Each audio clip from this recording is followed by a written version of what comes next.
అనకాపల్లి జిల్లా పరవాడ మండలం gland pharma పరిశ్రమలో కాంట్రాక్టర్ కార్మికుడు పనిచేస్తూ కుప్పకూలిపోయాడు. తెలుసుకున్న యాజమాన్యం వెంటనే స్పందించి హాస్పిటల్ తరలించగా మార్గమధ్యంలో మృతి చెందాడు. బవిరిశెట్టి నాగేశ్వరరావు 52 సంవత్సరాలు.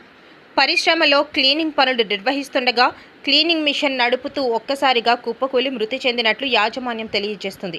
దీనిపై సమగ్ర విచారణ చేసి కార్మిక కుటుంబం ఆదుకోవాలని, ప్రతి 6 నెలలకు ఒకసారి ఫార్మా పరిశ్రమల్లో కార్మికులకు వైద్య పరీక్షలు నిర్వహించాలని pharma city staff and workers union గౌరవ అధ్యక్షులు గనిశెట్టి సత్యనారాయణ డిమాండ్ చేశారు. మృతి చెందిన కార్మికుడు నాగేశ్వరరావు అనకాపల్లి మండలం తుంపాల గ్రామానికి చెందిన కార్మికుడు. పరిశ్రమలో గత 3 సంవత్సరాలుగా పనిచేస్తున్నాడు. కార్మికుల యొక్క రక్షణ, భద్రత, సంక్షేమాన్ని యాజమాన్యాలు నిత్యం పర్యవేక్షించాలని గనిశెట్టి డిమాండ్ చేశారు. కార్మికులను ఆదుకోవడానికి ప్రభుత్వం, యాజమాన్యం వెంటనే చర్యలు చేపట్టాలని గనిశెట్టి డిమాండ్ చేశారు. పరవాడ ఫార్మాసిటీలో జవహర్లాల్ నెహ్రూ ఫార్మాసిటీలో గ్లాండ్ ఫార్మా అనేటువంటి పరిశ్రమలో ఈరోజు బవిరిశెట్టి నాగేశ్వరరావు ఏదైతే హౌస్ కీపింగ్ వర్క్ ఏదైతే ఉందో దానికి సంబంధించినటువంటి ఒక మిషన్, క్లీనింగ్ మిషన్, ఆ మిషన్ని ఈయన డ్రైవర్గా ఆపరేట్ చేస్తూ ఉంటారు.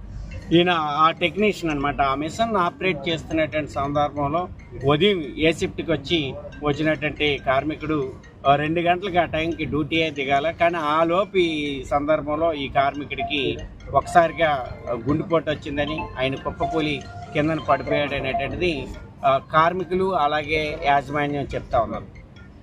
Pharma city staff and workers union CITU చెప్తా ఉంది, దీని మీద వెంటనే విచారణ చేయండి, సమగ్రమైన దర్యాప్తు చేయండి. దర్యాప్తు చేసి ఏ విధంగా మృతి చెందాడు, ఏ కారణం వల్ల మృతి చెందాడు అనేటువంటి పోస్ట్ మార్టం నిర్వహించండి.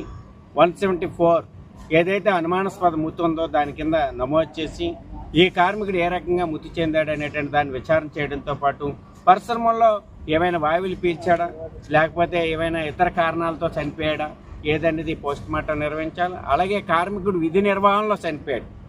ఏదైతే గ్లాండ్ ఫార్మా ఉందో ఆ పరిశ్రమలు విధి నిర్వహణలో చనిపోయాడు. కాబట్టి ఈ బవిరిశెట్టి నాగేశ్వరరావుకి 4 పిల్లలు తుంపాల, అనకాపల్లి మండలం తుంపాల గ్రామానికి చెందినటువంటి వాడు.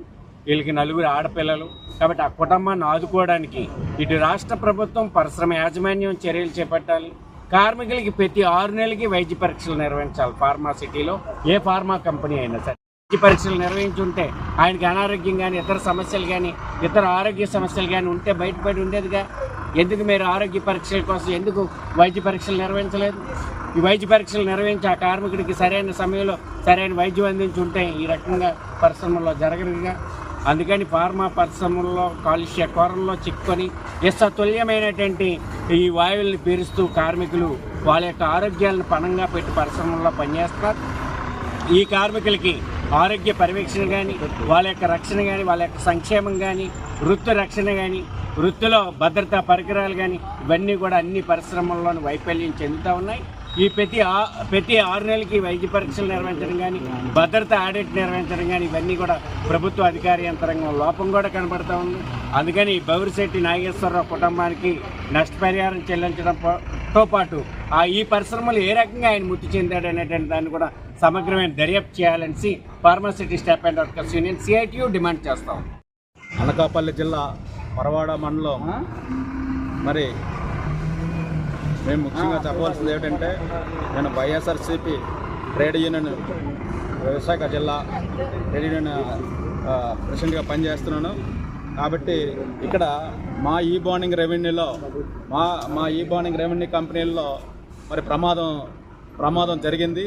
ప్రమాదవశాత్తు జరగడం వల్ల మరి దీనిపైన పోలీసు వారు కానీ, ఫ్యాక్టరీ సబ్ ఇన్స్పెక్టర్ వారు కానీ పూర్తిగా దీని మీద దర్యాప్తు చేయాలని చెప్పేసి, సమగ్రమైన దర్యాప్తు చేసి మరి వీళ్ళ మీద యాజమాన్యం మీద ఏదైతే ఉందో దాని మీద యాజమాన్యంపై చర్యలు తీసుకోవాలని చెప్పేసి మేము, అలాగే కుటుంబాన్ని కూడా, వాళ్ళ తాలూకా కుటుంబాన్ని కూడా ఆదుకోవాలని చెప్పేసి డిమాండ్ చేస్తున్నాం.